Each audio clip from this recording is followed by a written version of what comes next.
ფორუმს უყურებთ ტელეკომპანია ბორჯომის ეთერში გამარჯობათ. ბორჯომის მუნიციპალიტეტში რუსული აგრესიის შედეგად გადამწვარი ტყე, არსებული რისკები და აღდგენის პერსპექტივები. ეს არის თემა, რომელზეც დღეს უნდა ვისაუბროთ. დღეს ფორუმის სტუდიის სტუმრები არიან ნათია იორდანიშვილი, ეროვნული სატყეო სააგენტოს ტყის მოვლა აღდგენის დეპარტამენტის უფროსი, ლალი მესხი, გაეროს განვითარების პროგრამის პროექტის ხელმძღვანელი და თამარ ჭუნაშვილი, ბიოლოგი. მოგესალმებით, მადლობა გადაცემაში მონაწილეობისთვის. აქვე მინდა თქვა, რომ გადაცემა მომზადებულია გაეროს განვითარების პროგრამის ფარგლებში, ფინეთის მთავრობის ფინანსური მხარდაჭერით. ვიდრე ვისაუბრებთ კონკრეტულად რა მდგომარეობაა დღეს დაბა წაღვერის ტყეში, ჩვენ შეგვიძლია ვნახოთ კადრები და შეფასებები არქივიდან. როგორ ვითარდებოდა მოვლენები იქ 2008 წლის აგვისტოში და რა შეფასებები კეთდებოდა მაშინ და რა რისკებზე იყო საუბარი, ვნახოთ ეს სიუჟეტი.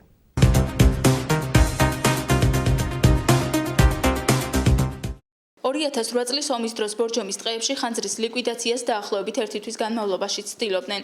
ხანძრის კერები ლიკანის, ლიბანის და დაბა წაღვერის მიმდებარე ტყეებში გაჩნდა.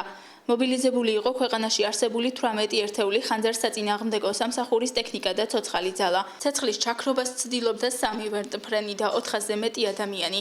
მათ ასევე ეხმარებოდნენ სხვა ქალაქებიდან ჩამოსული მოხალისეებიც. არის ტყიბულიდან, ქუთაისიდან, ადიგენიდან, ახალციხიდან, ბორჯომი თავისთავად თბილისიდან, კოჯორიდან, ახალქალაქი, ბოგდანოვკა, ყველა სახანძრო ვისაც შეეძლო, სულ ყველას ჩამოყვანილი ყავს მანქანები და ვებძვით ხანძრის გავრცელებას. საფათკები წამოვიღეთ, ტაპორები წამოვიღეთ და გავთხარეთ კანაო, რომ აქეთ არ გადმოვიდეს და ასე ვაქრობთ. ადრეც იყო ხანძარი ერთი ორჯერ და იქიდაც არის. ასეზე ხანძარი არ გვინახია. ხანძრის შედეგად გადაიწვა 1000 ჰექტარზე მეტი ტყის მასივი, ზარალმა 9 მილიარდ ევროს მიაღწია. განადგურდა 290,000 კუბური მეტრი ხის მერქანი, ასევე ნიადაგი და უნიკალური ჯიშის ხეები. მთავრობის ინიციატივით შეიქმნა 40 კაციანი სპეციალური კომისია, რომელშიც იყვნენ სამთავრობო და არასამთავრობო ორგანიზაციების წარმომადგენლები, ასევე საერთაშორისო ექსპერტები. სპეციალისტებმა მდგომარეობა ეკოლოგიურ საფრთხედ შეაფასეს.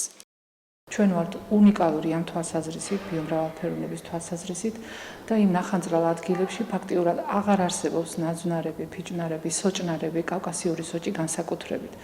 ლაპარაკი არის აგრეთვე ფაუნის უნიკალურ სახეობებზე. ბევრი განადგურდა, რა თქმა უნდა, ზოგმა მიგრაცია, რომელმაც მოახერხა მოკლე დროში, ისინი გადანაცვლენ სხვა ადგილებზე. დიდ ფართობზე ტყეების ასეთ მასიურ განადგურებას მოყვა ის, რომ კლიმატი საგრძნობლად შეგვეცვალა რაიონში. გულისხმობ გაძლიერებულ და ხშირ ქარებს. დაიწყო ტერიტორიის გაუდაბნოება. იმ ნახანძრაზე გამოჩნდნენ ისეთი სცენარები, რომელიც დამახასიათებელია უდაბნოს მშრალი პირობებისთვის. როცა იქ იყო მანგარიტენიანი პირობები და სოჭი სასახარობს, იქ ტენიანი ჰაერია. ეხლა იქ ტენი ჰაერში აღარ არის. თითქმის იმ დონისა, რაც უნდა იყოს. ხანძრის ლიკვიდაციის შემდეგ მოხდა ნახანძრალი ტერიტორიის შემოსაზღვრა. ამ მავთულ ხლართის იქით გადასვლის უფლება არავის ჰქონდა. ექსპერტების განმარტებით ნახანძრალის სრულფასოვან აღდგენას საუკუნეები სჭირდება. ამასობაში კი კურორტი მისთვის დამახასიათებელ კლიმატურ პირობებს კარგავს.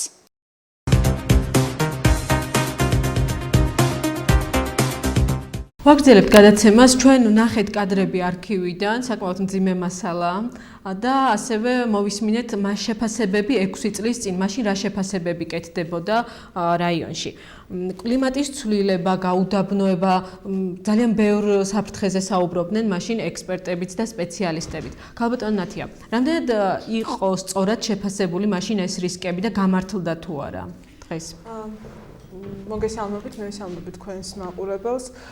მართლაც სიუჟეტშიც იყო აღნიშნული, რომ ეს იყო მასშტაბით ყველაზე მასშტაბური ხანძარი საქართველოში ბოლო რამოდენიმე 10 წლეულის განმავლობაში, მით უმეტეს რომ ეს ზონა, ეს არის საკურორტო ზონა, აქ არის განსაკუთრებული ფუნქციონალური დანიშნულების ტყეები და ამანაც გაამძაფრა კიდევ უფრო გარემოზე მიყენებული ზიანი, ლაპარაკი იყო იქ მიკროკლიმატის ცვლილებაზე და ასე შემდეგ და ასე შემდეგ. 26 დღე მიმდინარეობდა ხანძარი, იხსენეს კიდეც სიუჟეტშიც და საკმაოდ ქართულდა მისი ჩაქრობა იმ პირობებში, როდესაც ჩვენმა ავიაციამ მაშინ სამწუხაროდ ვერ იმუშავა, რადგან ვიყავით საომარ მოქმედებაში და დაგვეხმარა უკრაინელი და თურქი კოლეგები, ძალიან დიდი მადლობა მათ ამათთვის.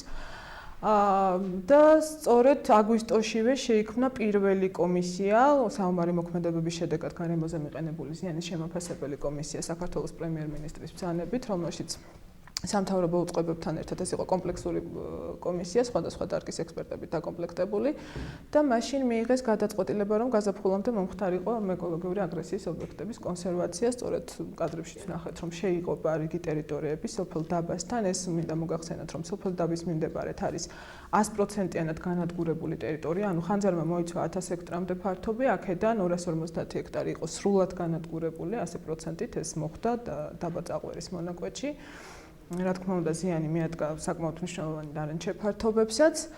გაზაფხულზე უკვე დაიწყო მუშაობა, სწორედ ამ შემოფასებელმა კომისიამ პრემიერის მინისტრის ბრძანებით შექმნილმა მიიღო გადაწყვეტილება, რომ ჩართული ყოფილიყვნენ უცხოელი ექსპერტებიც აი ამ კვლევების პროცესში, რადგან არავითარ შემთხვევაში სამეცნიერო პოტენციალის ქვეყანაში არ დაკნინებულა, უბრალოდ შეიძლება ითქვას, რომ რადგან ასეთი პრაქტიკა არ ყოფილა, ასეთი მასშტაბის სტიქიასთან გამკლავება არ მოგვიწევია და შეიძლება არ ყოფილიყო ამის ტექნიკური საშუალებები ქვეყანაში, ამიტომ მიიღეს გადაწყვეტილება, რომ უცხოელი ექსპერტებიც ჩართულიყვნენ.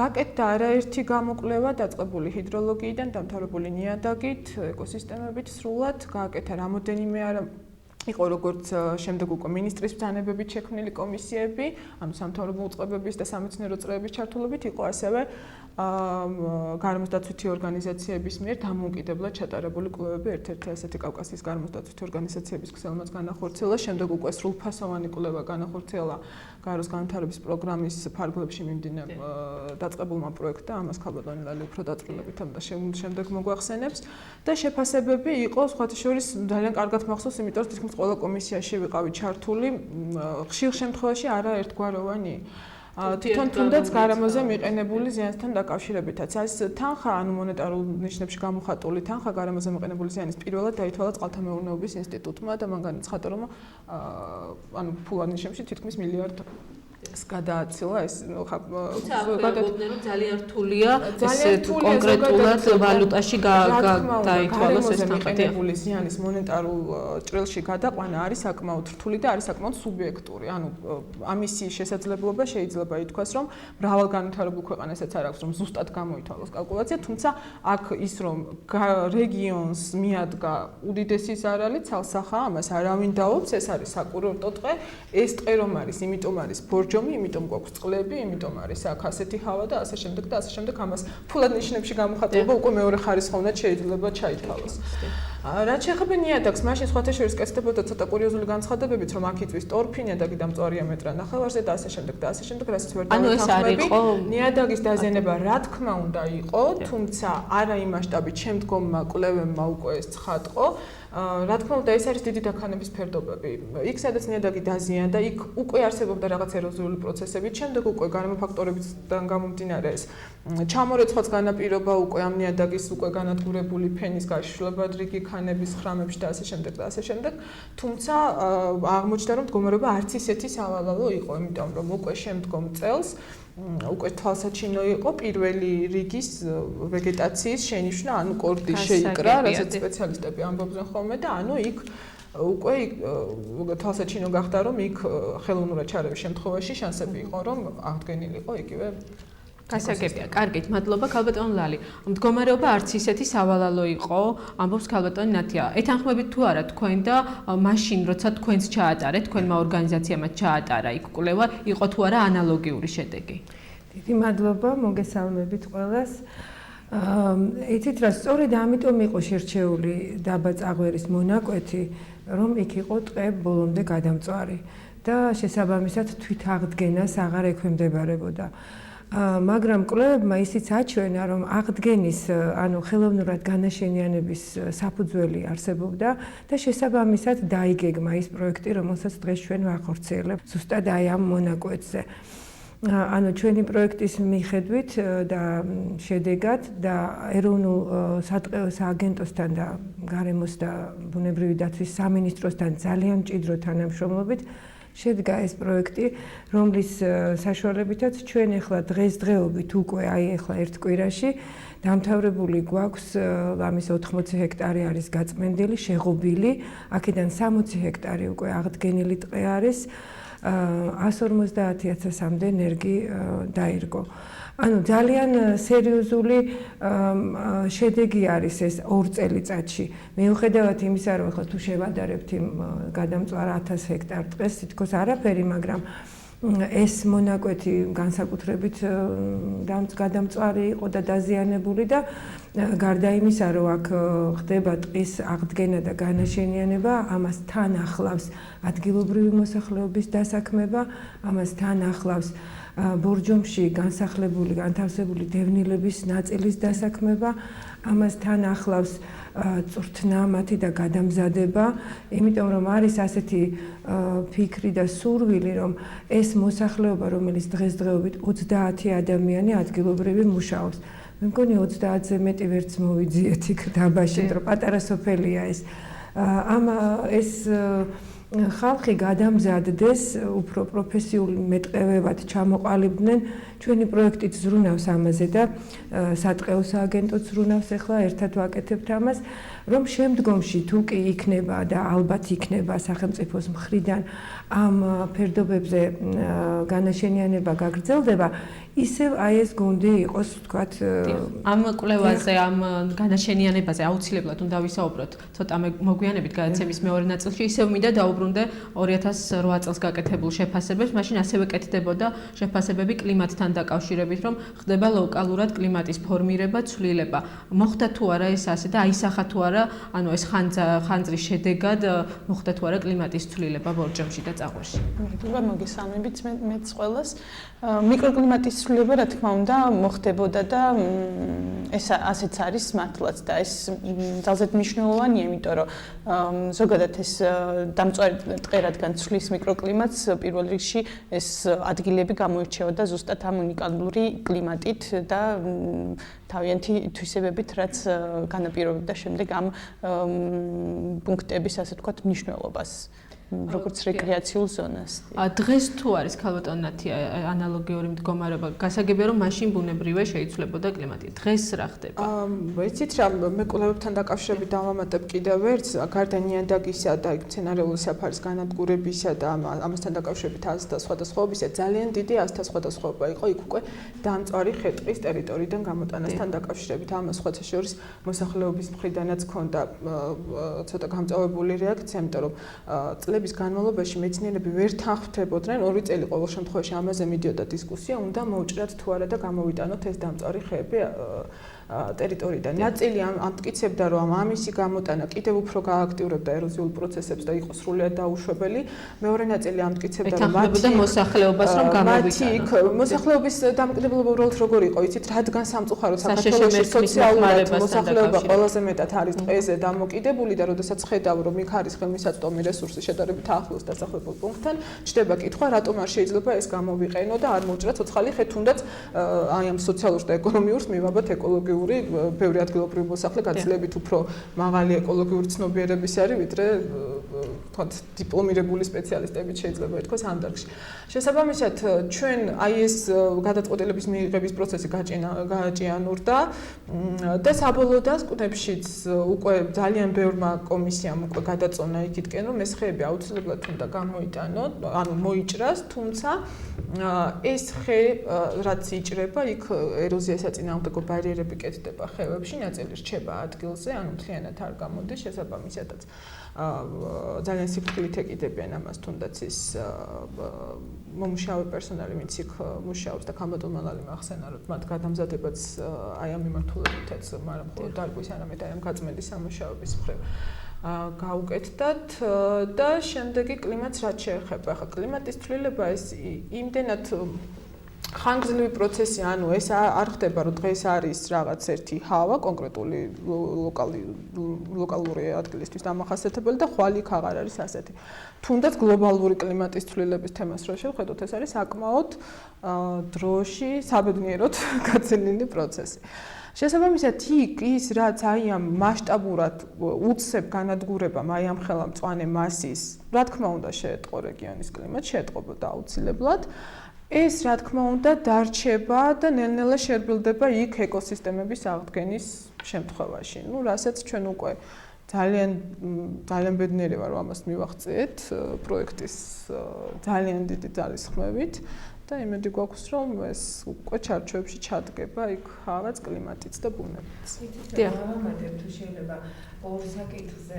რაც შეეხება ხე-ტყის იქიდან გამოტანას, აი ამ გადამწვარი ხეების თუ ნახევრად დამწვარი ხეების ენერგოპოტენციალი არის ძალიან დაბალი. საბოლოო ჯამში აი ამ დიდი კამათის შემდეგ პროექტმა რა თქმა უნდა სატყეოსთან ერთად გადაწყვიტა, რომ ეს მასალა უნდა დარჩეს ადგილზე იმისთვის, რომ ეროზიისგან დავიცვათ ეს ნიადაგი. რადგან აი ამ გაშენებული ტყის გაზრდას მოგეხსენებათ, რომ პირველი ეტაპი 5 წელი მაინც არის. და მეორე ეტაპი კიდე მეორე 5 წელი სანამ მომაგრდება, ფესვს მოიდგავს და იქ ასე ვთქვათ, ტყე აშრიალდება. შესაბამისად, რადგან ეს საბოლოოდ ესეთი გადაწყვეტა არ იყო ამისი ჩვენ ამ შეთანხმებამდე მივედით, რომ ამ ხე-ტყეს დიდ უმეტესობას, მოდი ასე ვთქვათ, თითქმის 80%-ს არ აქვს ეფექტური ენერგოეფექტურობის მხრივ ძალიან დაბალი პოტენცია აქვს და ამიტომ არ ღირს მისი გამოტანა ეს, რომ აი ამ საკითხზე დავასრულოთ საუბარი. და მეორე რაც შეეხება კლიმატის ცვლილებას, ჩვენი პროექტის ფარგლებში გაკეთდა სხვადასხვა კვლევები, ნიადაგის, ჰიდრო და სხვადასხვა, მაგრამ კლიმატის ცვლილების კვლევას, როგორც ნათია თქვა, უფრო მეტად ხანგრძლივი პერიოდი სჭირდება, დაკვირვება სჭირდება, ჩვენი პროექტის ფარგლებში ეს ნამდვილად არ გაკეთებულა, თუმცა რა თქმა უნდა, ჩვენ ყველა ვიცით, რომ ეს რაღაცა კლიმატის ცვლილება აუცილებლად მეტნაკლებად დაისახებოდა. დიახ. ქალბატონ ნათია, რა გაკეთდა ამ 6 წლის განმავლობაში სახელმწიფოს მიერ? აღდგენას გულისხმობ ამ ტერიტორიებზე. და შემდეგ აუცილებლად ვისაუბრებ რა გააკეთეს არასამთავრობო და საერთაშორისო ორგანიზაციებმა. თავად შეიძლება ვთქვა, რომ ეს იყო ძალიან რთული გზა აქამდე რომ მოსულიყავით, ძალიან რთული. პირველი რაც გააკეთდა, ეს კვლევები, ეს დისკუსიები, რომელშიც ჩართული იყო არაერთი ორგანიზაცია, ასე შემდეგ და ასე შემდეგ. სამინისტრომ პირველ ეტაპზე დაიწყო დონორის მოძიება უკვე და ფინეთის მთავრობამ გამოთქვა სურვილი, რომ დაეფინანსებინა და შემდეგ უკვე ჩაერთო გაეროს განვითარების პროგრამა. თუმცა უნდა ვთქვა, რომ 2013 წლამდე ტყის აღდგენის კუთხით პროექტმა მანამდე იმუშავა სხვადასხვა მიმართულებებით, თუ პროექტი 2000 წელს დაიწყო, თუმცა ტყის აღდგენის კუთხით სამწუხაროდ არ გაკეთებულა. ანუ 2 წელი დასჭირდა კვლევებს, შეფასებებს. არა, იცით რა, დაემთხვა ძალიან რთული პერიოდი, შეიძლება ითქვას. დაემთხვა ინსტიტუციონალური რეფორმები, როდესაც ტყის მართვის სფერო გადავიდა ენერგეტიკის სამინისტროში, შეიცვალა ხედვები, შეიცვალა მიდგომები. ეს ყველაფერი ძალიან რთულად დაისახებოდა უკვე შეთანხმებულ რაღაცა თუნდაც ლოჯისტიკურ და რაღაც შეთანხმებულ საკითხებზე უკვე იცვლებოდა შემდეგ ეს საკითხების ხელახალი შეთანხმება ასე შემდეგ და თამამად შემიძლია ვთქვა, რომ გაეროს განვითარების პროგრამის და პირადად ქალბატონი ლალის ძალიან დიდი ძალისხმევით და მართლაც ძალიან რთული გზა გამოიარა ამ პროექტმა, რომ ხელშესახებ შედეგებამდე მივსულიყავით. შეიცვალა პროექტმა სახელწოდება თავიდან უფრო აქცენტი ძირითადად ტყეზე იყო, თუმცა მინდა ვთქვა, რომ ამ ხრივ სრულად პასუხობს პრინციპში, რაც პროექტმა აღონისებები განახორციელა გარემოს მდგრადი განვითარება და გარემოს მიმართ პასუხისმგებლობა ჰქვია და პროექტი გარდა იმისა, რომ თქვა ძალიან მასშტაბურ სამუშაოებს ახორციელებს აი ეკოლოგიური მიმართულებით, რაც ტყის დარგვას შეეხება, ასევე იქ სოციალურ ფონდსაც მოსახლეობის შესაძლებლობების გაძლიერებას, არა მხოლოდ ეკონომიური თვალსაზრისით, არამედ მათი შესაძლებლობების გაძლიერებას, უნარჩვევების გამომუშავებას კონკრეტული მიმართულებით, რაც უკვე ნიშნავს მდგრად განვითარებას, იმიტომ რომ ამ შემთხვევაში ეკოლოგიური, სოციალური და ეკონომიკური ფაქტორების თანაბრად განვითარება გვაქვს სახეზე.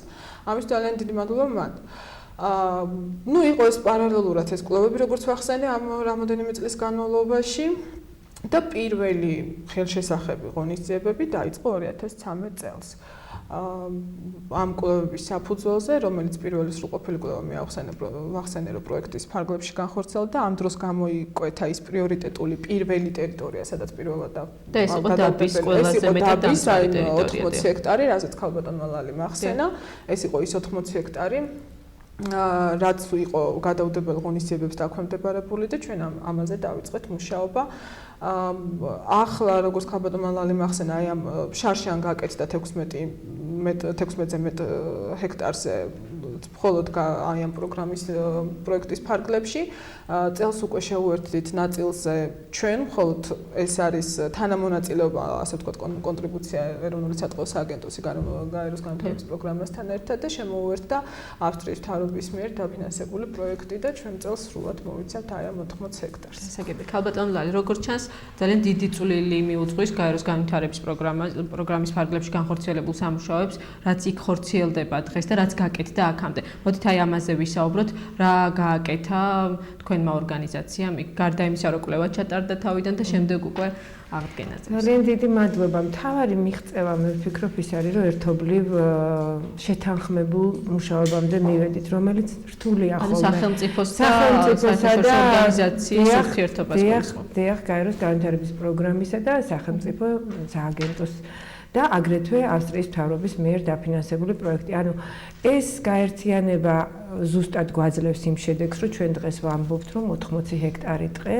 არის ტყის მონაკვეთი, არის შეღობილი, გაწმენდილი და 2/3 უკვე დარგული, 60 აქედან უკვე დარგული და შარშანდელი რაც დავდგეთ ჩვენთან ჩადებული ჩვენ პროექტში არის ერთი არის რომ აღდგენა და განაშენიანება, მეორე არის რა თქმა უნდა გითხარით უკვე რომ ადგილობრივი მოსახლეობის მდგომარეობის გაუმჯობესება, ეკონომიური მდგომარეობის სამუშაო ადგილების 30 ადამიანია ეხა იქ დასაქმებულიც. არა, მეტია 30 და გადაკვალიფიცირებულიც, ხო? ნუ ამასთან ზდევს გადამზადება ადროდადრო და სპეციალისტები არიან ჩართულები სატყეოდან ძირითადად.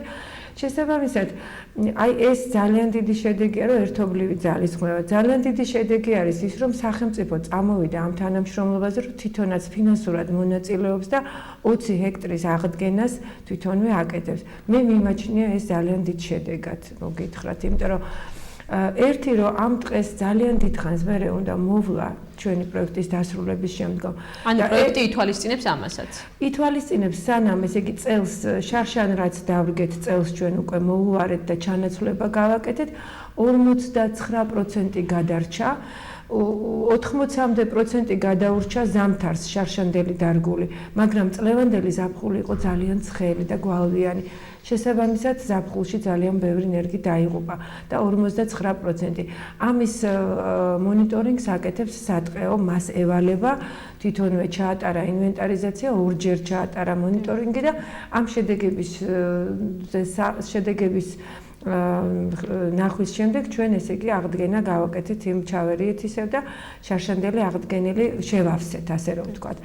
ეხლა წელს რაც განაშენიანდა ხო კიდე 40 ჰექტარი, ამის მოვლას მთლიანად 56 ჰექტარია გონი, მომავალ წელს ჩადებული გვაქვს ერთობლივად სატყეოსთან ერთად განვახორციელებთ, მაგრამ როდესაც პროექტი დასრულდება, ორი სეგმენტი რჩება. ერთი არის სახელმწიფო, რა თქმა უნდა, მთავარი, რომელიც უნდა მიხედოს და მოუაროს, მაგრამ მეორე არის ეს მოსახლეობა, რომელიც თუ ამ ტერიტორიას არ მიხედავს, იმ შეღობილს არის თვითონვეა უკვე ჩართული ხა აღდგენის პროცესში და ალბათ პასუხისმგებლობაც უფრო მეტი აქვს, ხო?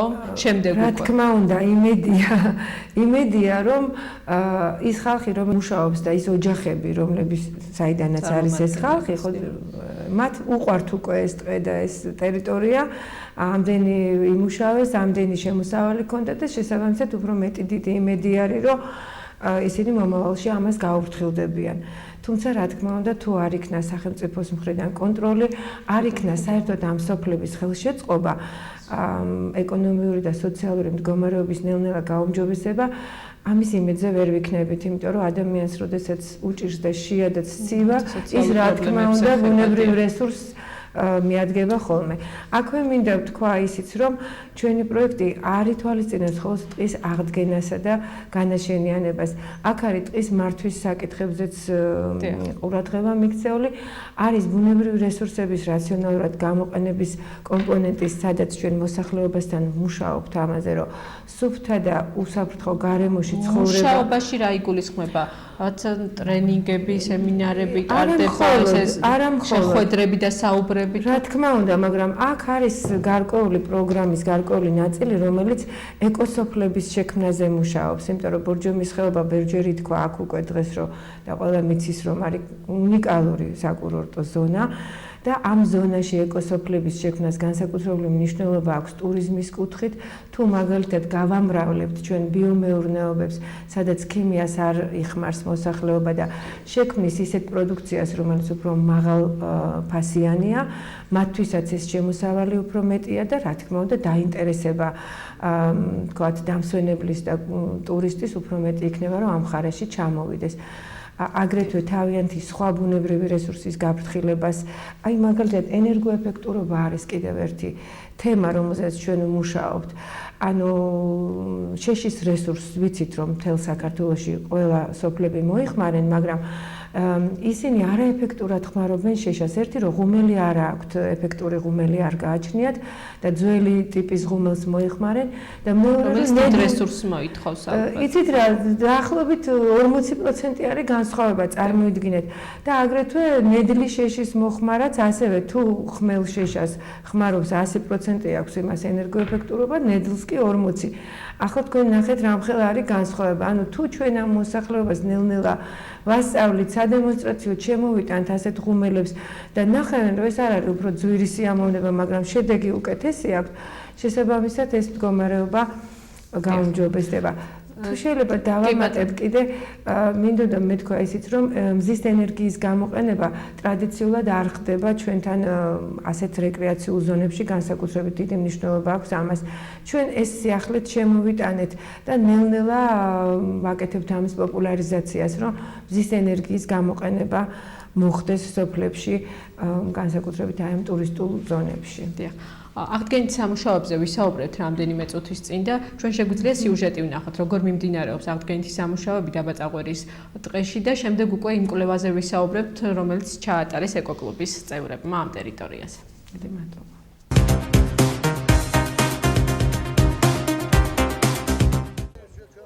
გაეროს განვითარების პროგრამის პროექტის ფარგლებში დაბაში 2008 წლის ხანძრის შედეგად გადამწვარი ტყის აღდგენითი სამუშაოები დასასრულს უახლოვდება. ნერგების დარგვა გათვალისწინებულია 60 ჰექტარ ტყის ფართობზე. სხვადასხვა ჯიშის ნერგებს ამ ტერიტორიაზე ადგილობრივები რგავენ. ნერგების დარგვა არის საკმაოდ რთული პირობა, იმიტომ რომ ძალიან თაგორიანი კლდიანი ტერიტორიაა. მაგრამ ნერგი მოდის ისეთ ხარისხიანია, კარგია, რომ მე მგონი კი არა 90%-მა უნდა გაიხაროს. შეიძლება დაგვარად ჩვენც ვაკეთებთ ისეთ, რომ ჩვენ სოფლისთვინ შენდება, ჩვენ სოფელში რჩება და ყველანაირად ვცდილობთ, რომ უკეთესად გავაკეთოთ. ირგვება ძირითადად წიწოვანი ჯიშის და ფოთლოვანი ჯიშის ნერგები. ტყის ნერგები. ეს არის პანტა, მაჟალო, ნეკერჩხალი, მუხა, ნაძვი, სოჭი.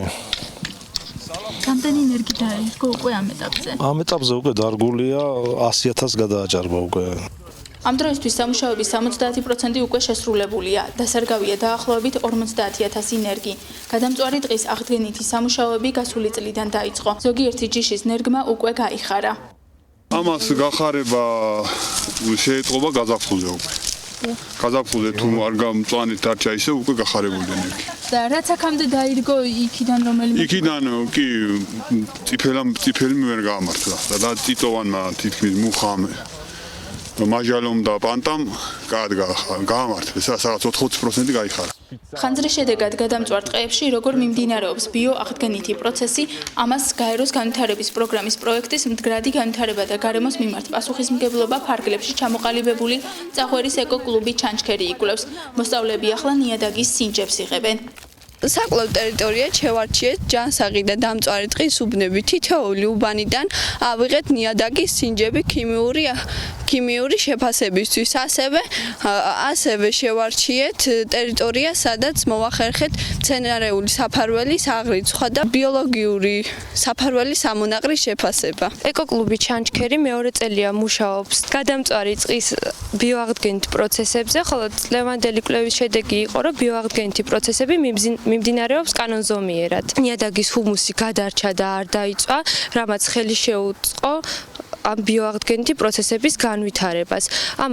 ამის შემდეგ წამოვიდა ბალახოვანი საფარი. გადამწვარი ტყის აღდგენითი სამუშაოები დაბაში გაეროს განვითარების პროგრამის პროექტის მდგრადი განვითარება და გარემოს მიმართ პასუხისმგებლობა ფარგლებში დაიწყო. მისი მხარდამჭერები არიან გარემოსა და ბუნებრივი რესურსების დაცვის სამინისტრო, ეროვნული სატყეო სააგენტო. პროექტს ფინეთის მთავრობა აფინანსებს.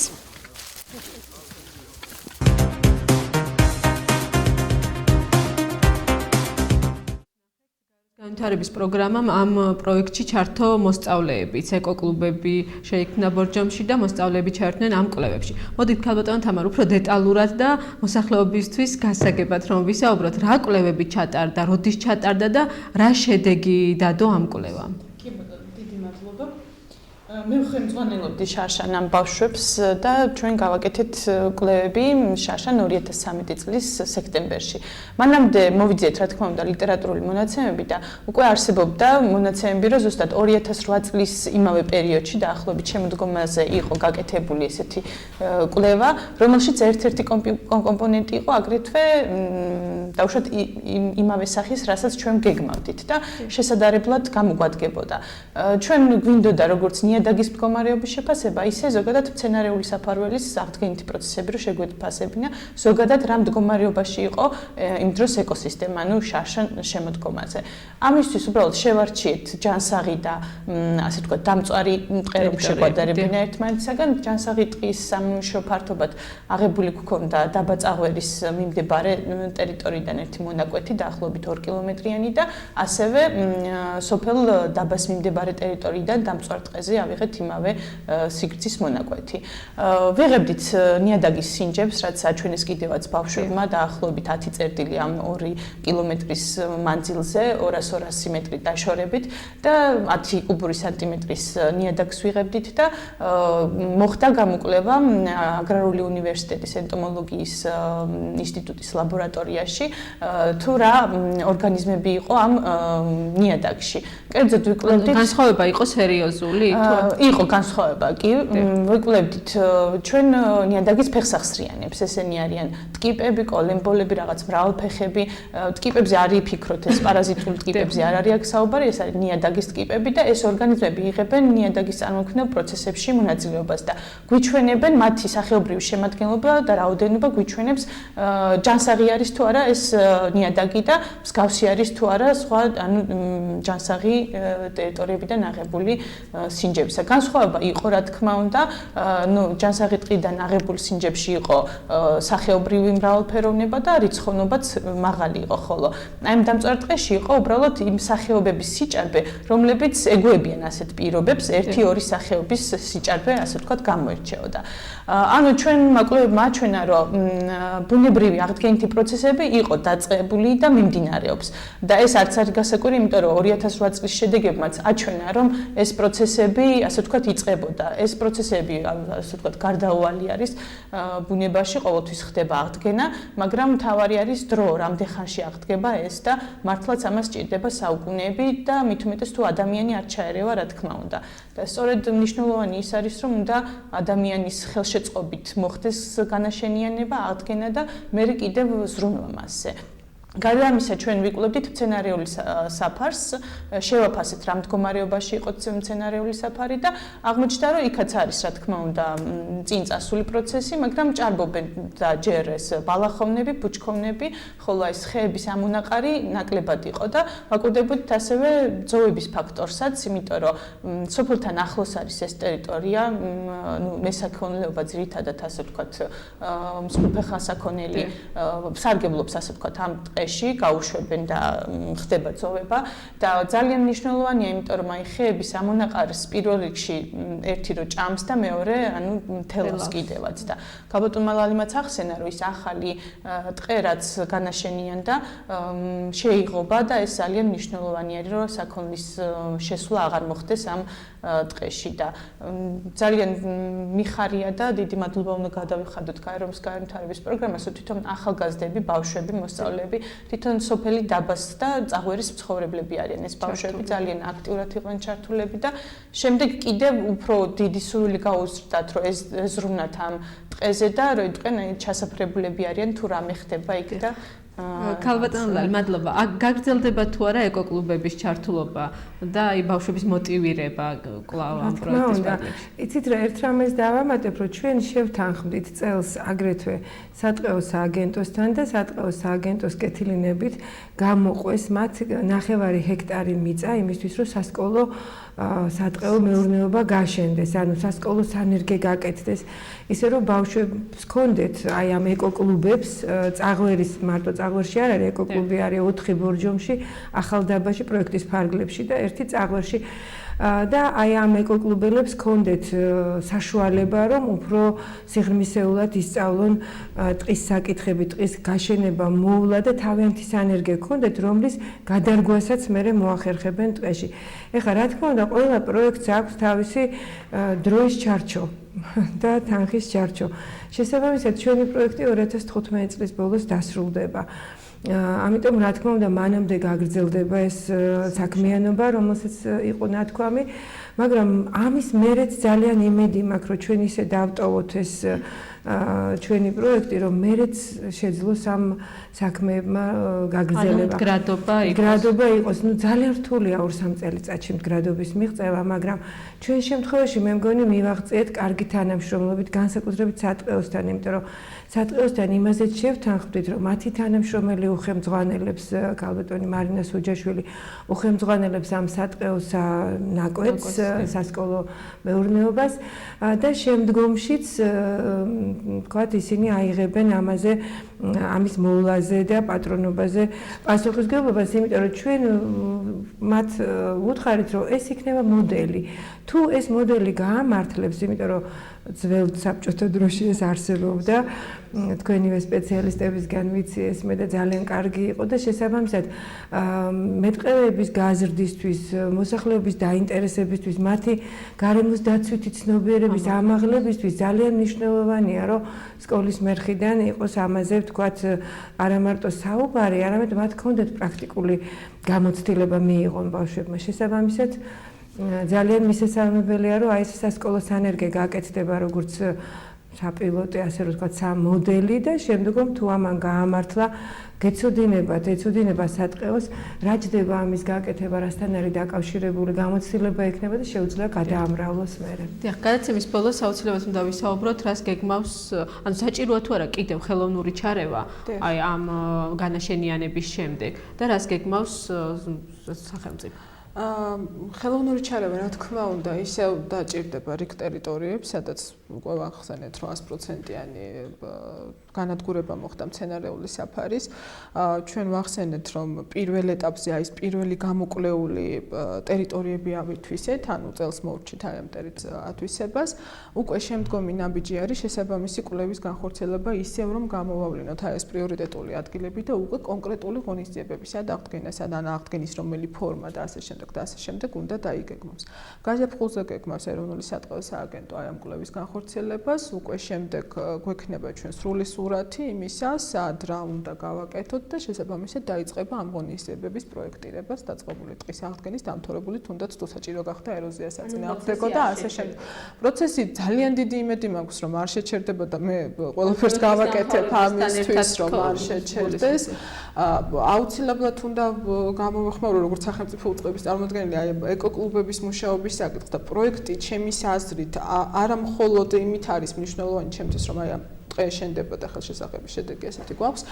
გაცილებით ალბათ უფრო ეფექტიან შედეგზე ცოტა უფრო გრძელ ვადაში არის აი ამ ეკოკლუბების მუშაობა, იმიტომ რომ მე ვნახე ეს ბავშვები და ვნახე თითოეული მათგანის ინტერესი, მათ თვალებში რაღაც სიხარული ნებისმიერ აი ამ თემასთან დაკავშირებით, როდესაც გარემოს ეხებიან და ასეთი მუშაობა მოზარდთაობასთან არის გადამწყვეტი შემდეგში, ან როგორი სპეციალისტი გეყოლება და ან თუნდაც სპეციალობად არ აირჩია ეს, ან როგორი მოქალაქე გეყოლება, რომელიც შესაბამისად მოექცევა იმ გარემოს, რომელშიც ცხოვრობს.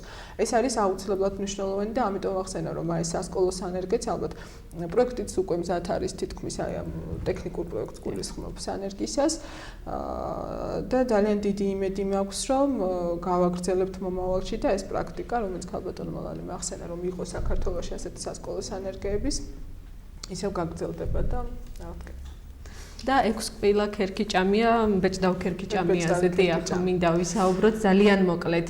უკავშირდება თუ არა ეს ნახანძრალი ტერიტორიები და თქვათ პლატოს ტყეში გავრცელებული ეს ქერქიჭამია ერთმანეთს. იცით რა არის ალბათ ნინო უფრო მე დეტალებზე უფრო რადგან არის სპეციალისტი ამის უფრო უკეთესად იტყვის. ალბათ ლოგიკურია რომ უკავშირდება, თუმცა ის რომ იპტიპოგრაფოსი ანუ ბეჭდავი ქერქიჭამი ამ რეგიონისთვის იყო დამახასიათებელი და იყო პრობლემური, ეს უკვე 70-იანი წლებიდან მოდის და ცნობილია რომ ეს შემოყვა რუსეთიდან იმპორტირებულ გაუქერქაუხე ტყეს თუ რაღაც, ну ყოველ შემთხვევაში მაშინ თუნდაც ზეთამზეში იგივე დაბასთან თლიანად რაღაც მონაკვეთების პირწმინდა ჭრაც კი გახდა საჭირო რომ ეს მავნებელი შეეჩერებინათ.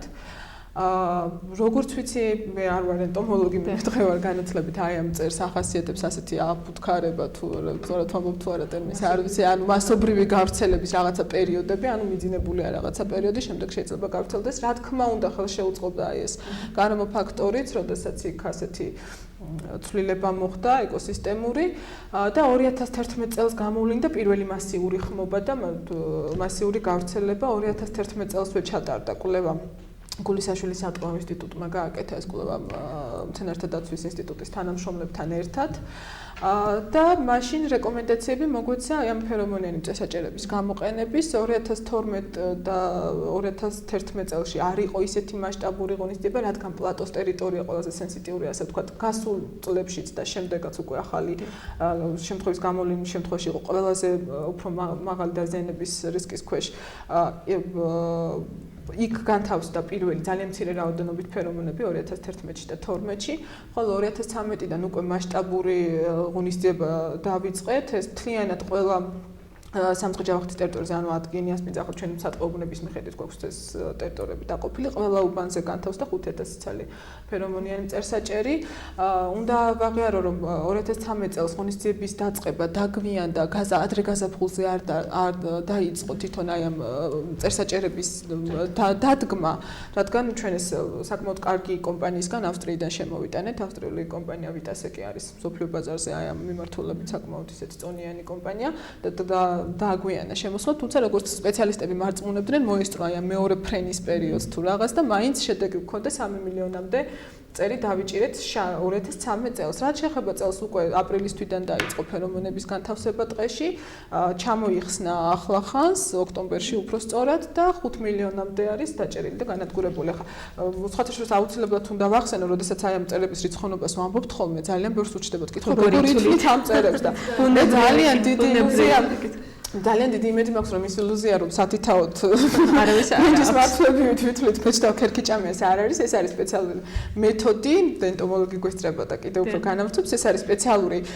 საზომი ჭურჭელი, ასე ვთქვათ, რომლის გარკვეულ საზომ ერთეულში თავს მოცულობით ეტება რამდენიღაცა რაოდენობა ეს ბეჭდავი ქერქიჭამია. აი ამ ფერომონების მონიტორინგს ჩვენ 10 დღეში ერთხელ, ყოველ 10 დღეში ერთხელ ვანხორციელებდით, ანუ ყველა ფერომონის შემოვლა ხდებოდა, გასუფთავება, მათი დათვლა, შემდეგ განადგურება, ინკვიზიციის წესით კოცონზე ვცვავდით და საბოლოო ანგარიშით შეფასდა უკვე შემდეგ წელს აი ამ გახორციელებული ღონისძიებების ეფექტურობაც და უკვე მდგომარეობა 2011 წლის ღონისძიებებისათვის. ქალბატონ თამარ, თქვენ როგორ ფიქრობთ, რამდენად ეფექტურია ფერომონების განთავსება ტყეებში? მე მგონი, როგორც ქალბატონ ნათიას ნათქვამიდან და შედეგებიდან ჩანს, საკმაოდ ეფექტური არის. ამ ბეჭდავი ქერქიჭამიას არსებობის შესახებ ბავშვებმაც მაცნობეს ზუსტად 2013 წელს და რაღაც გვინდოდა რომ გაგვეგრძელებინა და უბრალოდ ამ პერიოდში აღარ მოხდა, მაგრამ აი ამას კიდე მინდა ხაზი გაუსვა, რომ ეს ბავშვები იმდენად ყურადღებით არიან, რომ ასეთ რაღაცებსაც ამჩნევენ და ეს ინფორმაცია მომაწოდეს და რა ვიცი, ეს ბრძოლის ერთ-ერთი მნიშვნელოვანი მეთოდია ფერომონებით დაჭერა და მე მგონი საკმარისი არის და მე წლებში თუ გაგრძელდება, ალბათ მონიტორინგის შედეგებს ვნახავთ, ალბათ იმედი გვაქვს ვიქონიოთ, რომ შემცირდება რაოდენობა, მაგრამ ეს დაჭერის რიცხოვნობის მომატება განაპირობა იმან, რომ ეს ღონისძიება თავის დროზე, თავის პერიოდში ჩატარდა, ანუ იმას ეკლდა რამოდენიმე თვე და შესაბამისად მცირე იყო რაოდენობა. თუმცა მე შეფასებამაც უკვე ცხადყო, რომ პოპულაცია შესუსტდა. აუცილებლად უნდა ვახსენო კიდევ ერთი ღონისძიება სანიტარული ჭრები, ამაზე მოსახლეობის მხრიდანაც იყო ხოლმე კითხვები, რომ რატომ განსაკუთრებით პლატოს ტერიტორიაზე, რატომ არ იჭრება ეს დაზიანებული ხეები. სრული პასუხისმგებლობით შემიძლია განვაცხადო, რომ ეს რეკომენდაციები ყველა კვლევაში არის და ეს ჩვენ ვიცით, რომ ეს უნდა გაკეთდეს, ანუ კომპლექსური ღონისძიება გაცილებით კარგი ეფექტს მოგცემს, ვიდრე მხოლოდ ფერომონების გამოყენება, მაგრამ პლატოს ტერიტორია, რომელიც არის მთავარი სარეკრეაციო ზონა ბორჯომისთვის, ბორჯომ პარკის შემდეგ. ეს ჭრები უნდა გაკეთდეს ძალიან დიდი სიფრთხილით, ორგანიზებულად, არავითარ შემთხვევაში მოსახლეობის შეშვებით და მათი მოჭრით, ანუ სპეციალისტების მიერ ხეების მონიშნით, სპეციალისტების მიერ დამზადებით და შემდეგ უკვე დაგეგმილი იგივე აღდგენის ღონისძიებებით აი ამ ჭრებს მიყოლებული. ეს უკვე დაგეგმილია, ეს უკვე არის 2015 წლის სამოქმედო გეგმაში ეროვნული სადღეო სააგენტოსი და ჩვენ უკვე მომავალ წელს გარდა ამ ბიოლოგიური ბრძოლის მეთოდისა უკვე ამასაც განვახორციელებთ და იმედი მაქვს, რომ უკვე შედეგი გაცილებით თვალსაჩინო იქნება, ვიდრე ეს პერიოდი. თუ არის სანიტარული ჭრები, ან დაუშვათ ტყის აღდგენის დროს რაღაცა ნაწილი ხე-ტყის, რომელიც შეიძლება შეშად გამოიყენო, ჩვენ გვქონდა საუბარი სამთავრობო ორგანიზაციებთან, რომ ეს ხე-ტყე შეშა დარჩენილიყო რეგიონში და მოხდარიყო გადაცემა იმ სოციალურად დაუცველი ფენებისთვის, რომლებისთვისაც ეს ძალიან აუცილებელია. ესეც გამოიწვევდა მრავალდადებით შედეგს და მე უბრალოდ მომინდა რომ კიდევ ერთხელ გავაჟღერო ეს თქვენი ეთერიდან. დიდი მადლობა. კარგი, ძალიან დიდი მადლობა გადაცემაში მონაწილეობისთვის, საინტერესო კვლევების შედეგების გაცნობისთვის, ინფორმაციისთვის და იმ აქტივობებისთვის, რასაც ახორციელებს თითოეული თქვენგანი ამ გადამწვარ ტყეებში. მაყურებელს მინდა შევახსენო, რომ დღეს საუბრობდით რუსული აგრესიის შედეგად 2008 წლის აგვისტოში გადამწვარ ტყეებში არსებულ მდგომარეობაზე და იქ აღდგენის პროცესზე დაგემშვიდობებით მომავალ შეხვედრამდე ნახვამდის.